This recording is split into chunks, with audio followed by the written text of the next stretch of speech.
శాంతి. నమస్తే.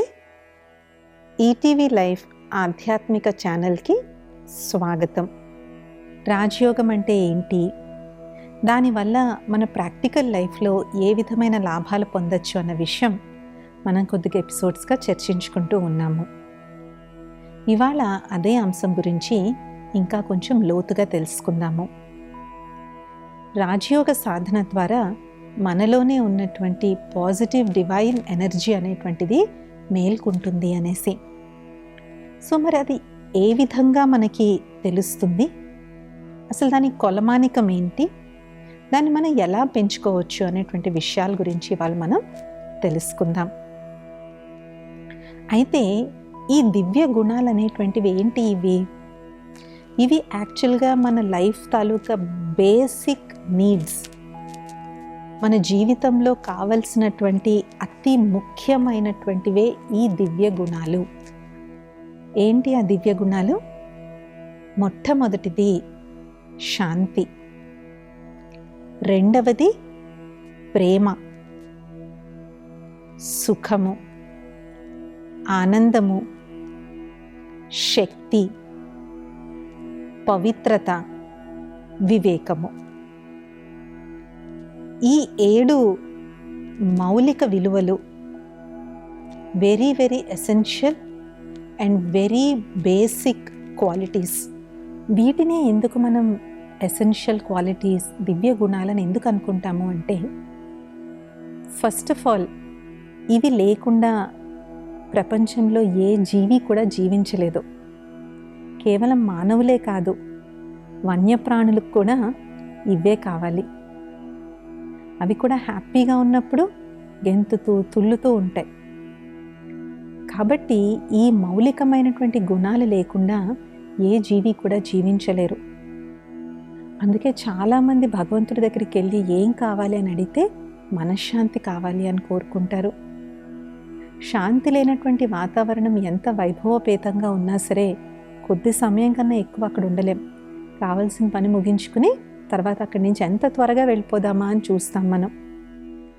ఎందుకు అంటే ఆత్మ, ఏదైతే మనం ఆత్మశక్తి గురించి చెప్పుకున్నామో, ఆత్మలో ఉన్నటువంటి మొట్టమొదటి గుణమే శాంతి. ఏ విధంగా అయితే ఒక కారు ఉంది, కారు నడవాలి అంటే 2 విషయాలు చాలా ముఖ్యంగా కావాలి. ఫస్ట్ డ్రైవర్ కావాలి, ఆ డ్రైవర్ అనేటువంటిది ఆత్మ. రెండోది పెట్రోల్ కానీ డీజిల్ ఇంధనం కావాలి. దానికి ఇంధనం లేనిదే డ్రైవర్ కూర్చున్నా కూడా అది ఎలా నడుస్తుంది? కొంచెం సేపు నట్టచ్చు, కానీ ఎంతసేపు నడతాం? ఇప్పుడు ఒకసారి మనం 2 వీలర్ మీద వెళ్తూ ఉంటాము, దారిలో పెట్రోల్ ఆగిపోతుంది. అప్పుడు ఏం చేస్తాం? మనం నడుపుతాం బండిని, ఎలాగోలా మెల్లగా నడిపిస్తాం. కానీ ఎంతసేపు అలా నడిపిస్తాము? చాలా త్వరగా అలసిపోతాం. సో శాంతి అనేటువంటి గుణం లేకపోతే ఆత్మరూపి డ్రైవర్కి కూడా అదే అవుతుంది. జీవించడానికి జీవించే ఉంటారు వాళ్ళు, కానీ ఆ జీవితం చాలా నీరసంగా, చాలా భారంగా, చాలా దుఃఖంగా అనిపిస్తూ ఉంటుంది.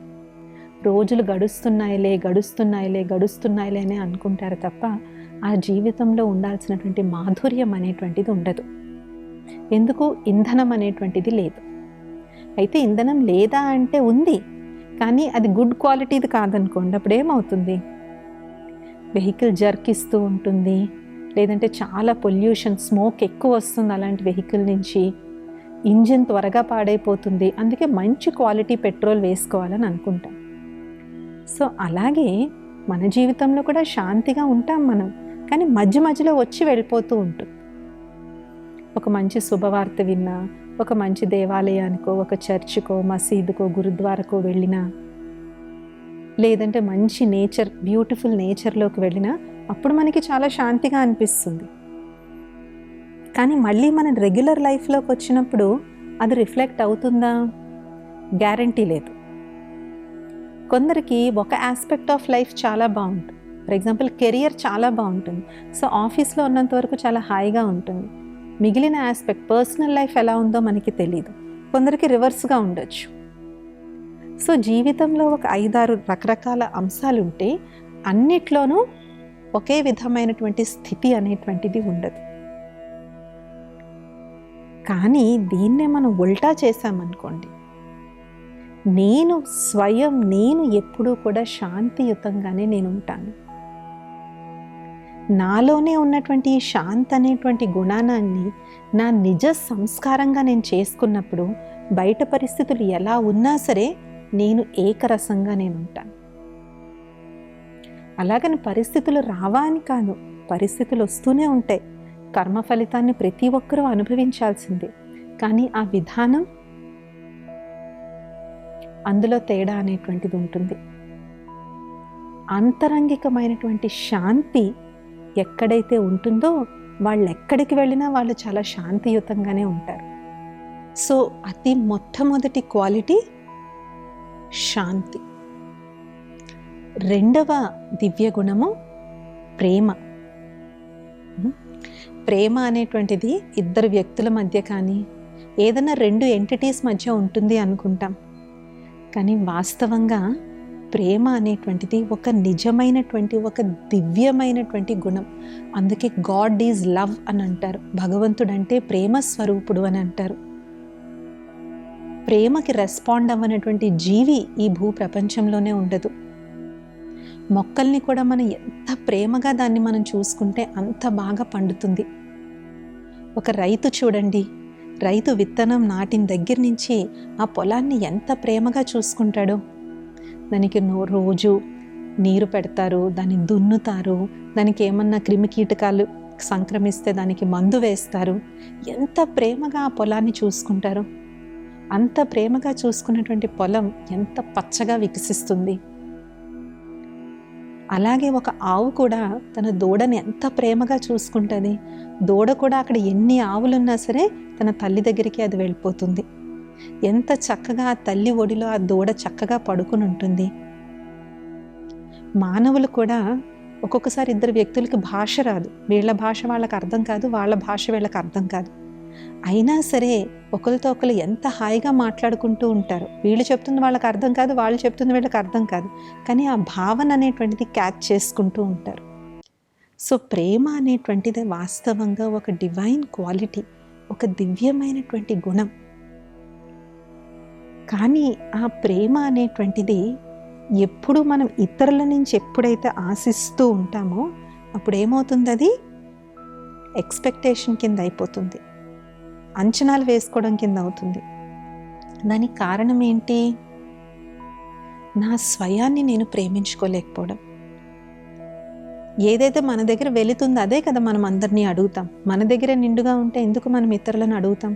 అడగం. ఇంకా మన దగ్గర ఉన్నది అందరికీ పంచడానికి అనేటువంటిది మనం ట్రై చేస్తాం.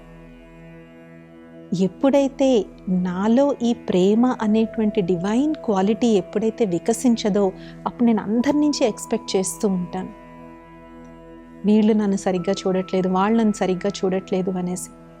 కానీ ప్రాబ్లం వాళ్ళల్లో లేదు, నన్ను నేను ఎంతవరకు నేను ప్రేమించుకుంటున్నాను, నాకు నేను ఎంతవరకు గౌరవాన్ని ఇచ్చుకుంటున్నాను. మనలో ఏదో వెలితి ఉన్న కారణంగా ఆ వెలితి మనకు అన్ని రిలేషన్స్లోనూ ఉన్నట్టుగా కనిపిస్తూ ఉంటుంది. కాబట్టి ఎప్పుడైతే ఈ ప్రేమ అనేటువంటి దివ్య గుణం ఎప్పుడైతే జాగరూకం అవుతూ ఉంటుందో we realize that it is in abundance. యాక్చువల్గా అది విస్తారంలో ఉంది, దానికి అంతం అనేటువంటిది లేదు. అలాంటి వారు అందరినీ ప్రేమించగలుగుతారు, అందరితోనూ ప్రేమగా మాట్లాడగలుగుతారు.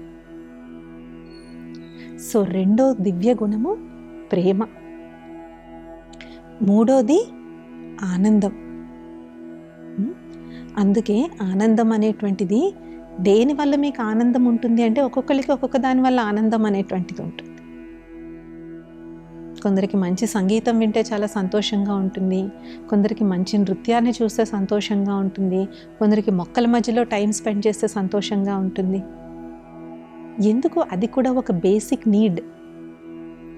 హ్యూమన్ బీయింగ్స్కి బేసిక్ నీడ్ అంటే కేవలం తిండి, బట్ట, ఇల్లే కాదు. అవన్నీ ఉన్నా కూడా ఇవన్నీ లేకపోతే, అవన్నీ ఉన్నా సరే అవి నిరర్థకంగా అనిపిస్తాయి. సో మూడో క్వాలిటీ ఆనందం, బ్లిస్. తర్వాత సుఖం. సుఖం వేరు, కంఫర్ట్ వేరు. లగ్జరీ ఉన్నంత మాత్రాన సుఖం ఉన్నట్టుగా ఉండదు. మనం చాలా వాట్సాప్ ఫార్వర్డ్లు అవి వస్తూ ఉంటాయి, అందులో మనం చదువుతూ ఉంటాం కదా, డబ్బు ఉంటే మంచి పరుపును కొనుక్కోవచ్చు కానీ నిద్రను కొనుక్కోలేము అని. సో ఈ విధంగా రకరకాల ఫార్వర్డ్స్, రకరకాలవి మనం చూస్తూ ఉంటాం ఇంటర్నెట్లో. సో సుఖం కూడా అంతే. ఇవన్నీ కంటికి కనిపించవు, వీటిని మనం మెజర్ చేయలేము, వీటిని మనం ఇది వీళ్ళకి ఇది ఎక్కువ ఉంది, వీళ్ళకి తక్కువ ఉంది అని మనం చెప్పలేం. రోజంతా రైతు చాలా కష్టపడి పొలంలో పనిచేస్తారు, కానీ రాత్రికి ఆ పొలం ఒడ్డునే ఒక చక్కగా ఒక నొలక మంచం వేసుకుని ఎంత చక్కగా పడుకుంటారు.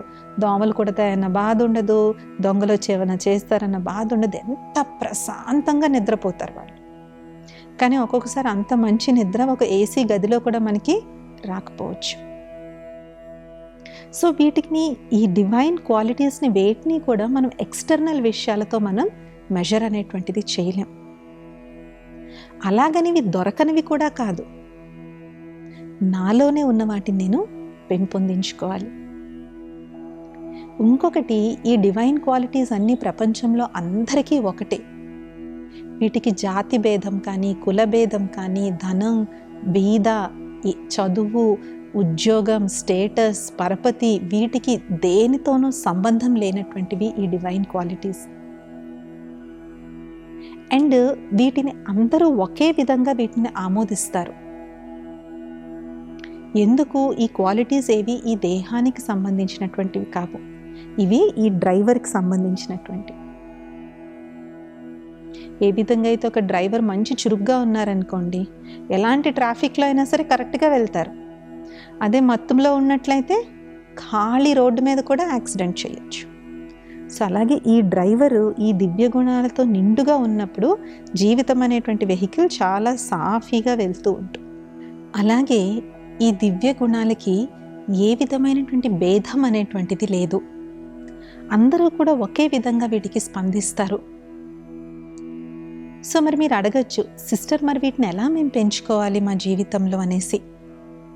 మనం రాజయోగం అంటే ఏంటో అర్థం చేసుకున్న ఫస్ట్ ఎపిసోడ్లోనే ఒకటి తెలుసుకున్నాం. ఏంటి అంటే, ఎప్పుడైతే మనం బాహ్య ప్రపంచం నుంచి డిటాచ్ అయ్యి ఒక్కసారి నా అంతరంగంలోకి వెళ్ళి నేను వీటన్నిటికీ సమ్మేళనితమైనటువంటి ఒక దివ్య జ్యోతి స్వరూప చైతన్య ఆత్మను అనుకుని వీటన్నిటికీ సాగరుడైనటువంటి పరమాత్మతో నేను ఎప్పుడైతే కనెక్ట్ అవుతానో ఆటోమేటిక్గా పరమాత్మ నుంచి నాకు ఈ దివ్య గుణాలన్నీ కూడా లభిస్తూనే ఉంటాయి. ఫర్ ఎగ్జాంపుల్, మన దగ్గర కుండెడు నీరు ఉందనుకోండి, మనకి లోటుగా అనిపించవచ్చు, అయ్యో ఈ కుండలో నీళ్ళు అయిపోతే నాకు నీరు ఎలాగా అనేసి. అదే ఒక మంచినీటి సరస్సు దగ్గర ఉంటే మనకి లోటు అనేటువంటిది అనిపించదు, ఎందుకంటే అది మంచినీటి తాలూకు సరస్సు, నిత్యం అందులో నీళ్లు ఊరుతూనే ఉంటాయి. పెరీనియల్ రివర్స్ అంటారు. పెరీనియల్ రివర్స్ అంటే అవి జీవనదులు, వాటిల్లో ఎప్పుడూ కూడా నీరు ఎండిపోదన్నమాట.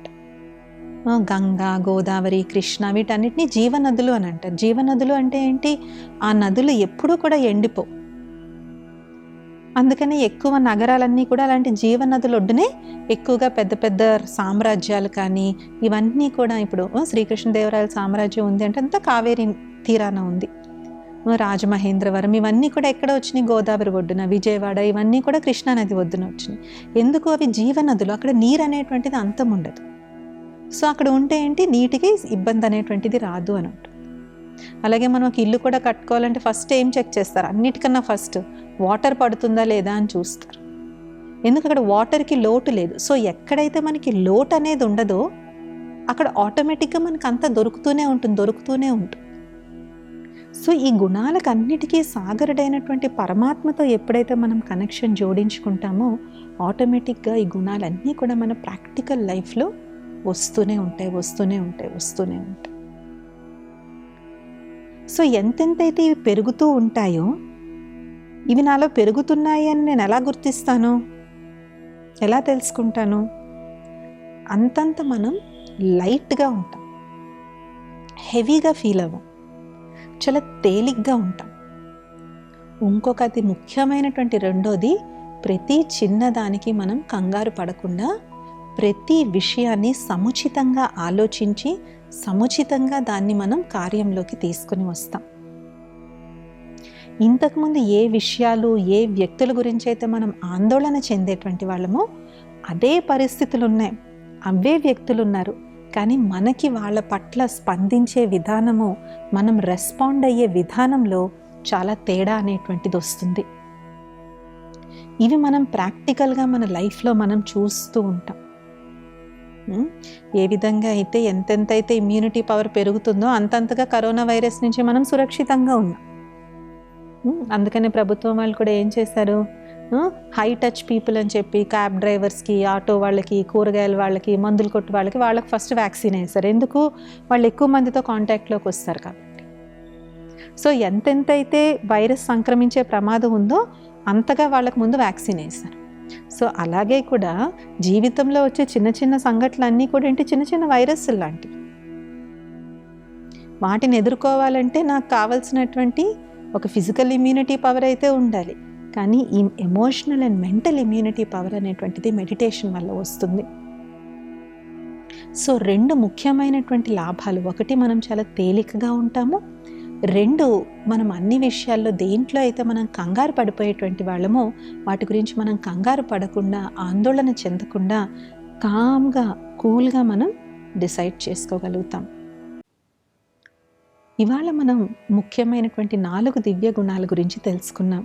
శాంతి, ప్రేమ, సుఖము, ఆనందము. ఇవి కాకుండా ఉన్నటువంటి ఇంకొక 3 దివ్య గుణాలు పవిత్రత, జ్ఞానము, శక్తి. వీటిల్లో ముందు మనం పవిత్రత గురించి తెలుసుకుందాం. పవిత్రత అంటే స్వచ్ఛత, శుభ్రత. మనస, వాచ, కర్మణ, తనువు, మనసు, ధనము, ఈ 6 స్వచ్ఛత ఎక్కడైతే వస్తుందో అక్కడ పవిత్రత అనేటువంటిది ఉంటుంది. పవిత్రత ఎక్కడైతే ఉంటుందో అక్కడ సుఖము, శాంతి ఉంటాయి. మన సంకల్పాలు ఎంతెంతైతే స్వచ్ఛంగా అవుతూ ఉంటాయో, పవిత్రంగా అవుతూ ఉంటాయో, ఆటోమేటిక్గా హ్యాపీనెస్ ఉంటుంది. ఒక మహాకవి చెప్పారు, man is the creator of his own misery అని. అంటే ప్రతి మనిషి తన దుఃఖాన్ని తనే రచించుకుంటాడు అనేసి. సో ఎక్కడ రచించుకుంటున్నాము? సంకల్పాలతో మనం రచించుకుంటూ ఉన్నాం. నెగిటివ్ థింకింగ్తో మన దుఃఖాన్ని మనం రచించుకుంటూ ఉన్నాం. సో ఎంతెంతైతే ఆ థింకింగ్ పాజిటివ్గా అవుతూ ఉంటుందో, స్వచ్ఛంగా అవుతూ ఉంటుందో, దివ్యంగా అవుతూ ఉంటుందో అంతంతగా సుఖము, శాంతి అనేటువంటివి వస్తాయి. సో ఇది మనం అండర్లైన్ చేసుకోవాలి. పవిత్రతయే సుఖ శాంతులకు జనని. కొంతమంది వ్యక్తిత్వం ఉంటుంది, వాళ్ళు ఆవేశంలో ఒక మాట అనేస్తారు, వినిన వాళ్ళకన్నా వీళ్ళు ఎక్కువ బాధపడుతూ ఉంటారు. అయ్యో నేను ఎందుకన్నాను, అయ్యో నేను ఎందుకన్నాను. వాళ్ళు ఒక్కోసారి మర్చిపోతారు, కానీ అన్న మనకు గుర్తుండిపోతుంది. ఎందుకు? ఆ ఒక్క క్షణం మన నోటి నుంచి వచ్చినటువంటి మాట వల్ల ఎదుటి వాళ్ళకి బాధ అనేటువంటిది కలిగింది. అది కూడా అపరిశుభ్రత కిందే వస్తుంది, అది కూడా స్వచ్ఛత లేనట్టే. సో పవిత్రత అంటే త్రికరణ శుద్ధిగా, స్వచ్ఛంగా, స్వచ్ఛమైన ఆలోచనలు, స్వచ్ఛమైన మాటలు, పుణ్యమైనటువంటి కర్మలు. 6వ దివ్య గుణం జ్ఞానం. జ్ఞానము అంటే కేవలం పుస్తకాలతో వచ్చేటువంటిది కాదు, వివేకం అని అర్థం. వివేకానికి జ్ఞానానికి తేడా ఏంటి? జ్ఞానం మనం తెలుసుకోవచ్చు, కానీ వివేకం ఆ జ్ఞానాన్ని మనం అప్లై చేయడం. మ్యాథ్స్ ఉంటుంది, మ్యాథ్స్లో ఒకటి థియరటికల్ మ్యాథ్స్ ఉంటుంది, ఇంకోటి అప్లైడ్ మ్యాథమెటిక్స్ అంటారు. అప్లైడ్ మ్యాథమెటిక్స్ అంటే ఏంటి? థియరటికల్గా మనం నేర్చుకునేటువంటి మ్యాథ్స్ని ప్రాక్టికల్గా అప్లై చేసి దానికి ఒక ప్రాక్టికల్ అప్లికేషన్ తయారు చేయడం. ఫిజిక్స్లో కూడా ఎన్నో లాస్, ఎన్నో మన నియమాలు చదువుకుంటూ ఉంటాం, కానీ వాటిని ప్రాక్టికల్గా అప్లై చేసినప్పుడే రకరకాల ఇన్వెన్షన్స్, రకరకాల పరికరాలని కనిపెడుతూ ఉంటారు. సో జ్ఞానము అంటే ఏంటి? ఇప్పుడు మనం వింటుందంతా ఇది జ్ఞానం. ఇది ఇలాగా, అది అలాగా, ఆత్మ, ఇది పరమాత్మ, ఇవన్నీ మనం వింటూ ఉన్నాం, కానీ దాన్ని ప్రాక్టికల్గా లైఫ్లో అప్లై చేయడమే వివేకం. దీన్నే మనం ఎమోషనల్ ఇంటెలిజెన్స్ అని కూడా మనం తెలుసుకున్నాం. ఎమోషనల్ ఇంటెలిజెన్స్ కన్నా హయ్యెస్ట్ స్పిరిచువల్ ఇంటెలిజెన్స్, అంటే ఆధ్యాత్మిక వివేకం. సో మనం ఫస్ట్ది ఐక్యూ, అది బుద్ధికి సంబంధించి, అంటే బ్రెయిన్ తాలూకు ఇంటెలిజెన్స్. ఎంత ఎక్కువ మెమరీ పవర్ ఉంది, వాళ్ళకి ఎంత కాన్సన్ట్రేషన్ ఉంది, ఎంత బాగా వాళ్ళు నేర్చుకున్నది ఇతరులకి రెసిప్రొకేట్ చేయగలుగుతున్నారు, మార్కులు ఎన్ని వస్తున్నాయి, ఎంత హై కెరియర్లోకి వెళ్ళారు, అదంతా ఒక రకమైన ఇంటెలిజెన్స్. అది బ్రెయిన్ పవర్. రెండోది ఎమోషనల్ ఇంటెలిజెన్స్ అని తెలుసుకున్నాం. ఎమోషనల్ ఇంటెలిజెన్స్ అంటే ఏ సమయంలో ఏ విధంగా స్పందించాలో అలాగే స్పందించడం, ఎంత స్పందించాలో అంతే స్పందించడం, మన భావాల మీద మనం నియంత్రణ ఉంచుకోవడం. మూడవదే నిజమైన జ్ఞానము, వివేకము, అదే స్పిరిచువల్ ఇంటెలిజెన్స్. స్పిరిచువల్ ఇంటెలిజెన్స్ అంటే ఏంటి? నా మీద నాకెంత అవగాహన ఉంది. ఒక్కోసారి మన గురించి మనకన్నా ఎదుటి వ్యక్తికి ఎక్కువ తెలుస్తూ ఉంటుంది. వాళ్ళు చెప్తే మనం ఆశ్చర్యపోతాం, అవును నిజమే కదా, నేను ఎప్పుడు ఆలోచించలేదు అలాగా అనుకుంటా. ఆధ్యాత్మిక వివేకం కలిగినటువంటి వ్యక్తి తన స్వయం గురించి తను చాలా అవగాహన ఉంటుంది. నేను ఏ సందర్భాల్లో ఏ విధంగా నేను స్పందిస్తూ ఉన్నాను, ఏ వ్యక్తులకు నేను ఏ విధంగా నేను స్పందిస్తూ ఉన్నాను, నాలో నేను ఏ మార్పు తెచ్చుకోవాలి, ఏ విధమైనటువంటి క్వాలిటీస్ని, వర్చ్యూస్ని నేను డెవలప్ చేసుకోవాలి అని ఈ విధంగా స్వయం గురించి మంచి అవగాహన కలిగి ఉండేటువంటి వారు స్పిరిచువల్లీ ఇంటెలిజెంట్. దానికి పూజా పాఠాలకి సంబంధం లేదు. మనం ఎంతసేపు పూజా పాఠాలు చేస్తున్నాము, ఎన్నిసార్లు ఒక ప్రార్థనా స్థలానికి వెళ్తున్నాము అనేది అది వేరే విషయం. కానీ ఇక్కడ మనం చెప్పుకుంటున్నటువంటిది స్వయం మీద స్వయంకున్నటువంటి అవగాహన. ఇది వివేకం.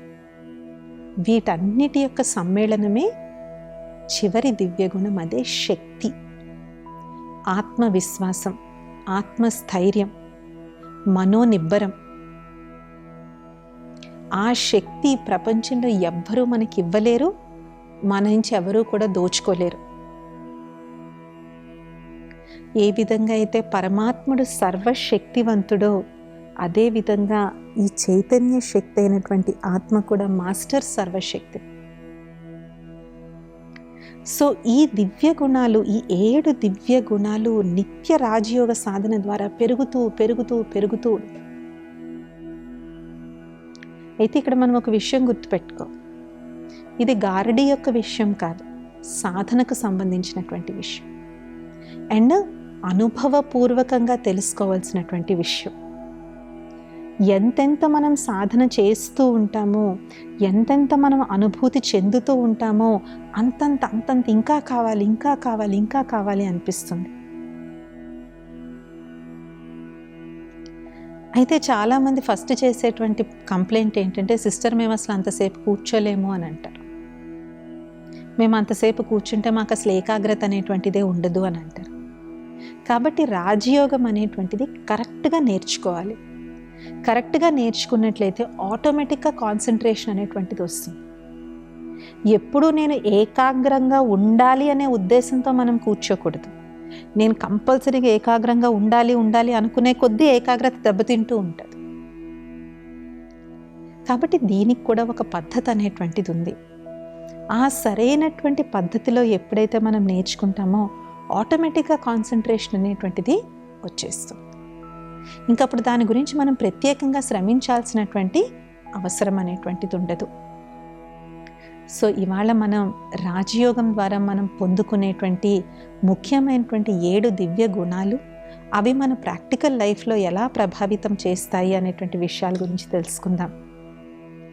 అలాగే ఈ వారానికి మీ జీవితానికి ఉపయోగపడేటువంటి ఒక సూక్తి, రోజంతట్లో ఉదయం లెగవగానే, మధ్యాహ్నం భోంచేసే ముందు, రాత్రి పడుకునే ముందు తక్కువలో తక్కువగా నేను చాలా శాంతి స్వరూపాన్ని, నేను ప్రేమ స్వరూపాన్ని, నేను ఆనంద స్వరూపాన్ని, నేను సుఖ స్వరూపాన్ని, నేను పవిత్ర స్వరూపాన్ని, నేను శక్తి స్వరూపాన్ని, నేను జ్ఞాన స్వరూపాన్ని, అని ఈ 7 దివ్య శక్తులు, దివ్య గుణాలు ఏవైతే ఉన్నాయో వీటిని అట్లీస్ట్ రోజులో ఒక 3 times, మార్నింగ్ నిద్రలేసిన వెంటనే, భోజనానికి ముందు, రాత్రి పడుకునే ముందు 7 నుంచి 21 సార్లు వరకు ఈ 7 దివ్య గుణాల్ని రిపీట్ చేసుకుంటూ ఉండండి. ఎంత ఎక్కువగా మీరు ఇవి రిపీట్ చేసుకుంటూ ఉంటే ఆటోమేటిక్గా మీరు కామ్ అవుతూ ఉంటారు. ఆటోమేటిక్గా అలజడి, స్ట్రెస్, యాంగ్జైటీ తగ్గుతూ ఉంటాయి. వచ్చే మానస ఎపిసోడ్లో ఇంకా అనేక విషయాలను మనం తెలుసుకుందాం. ఓం శాంతి.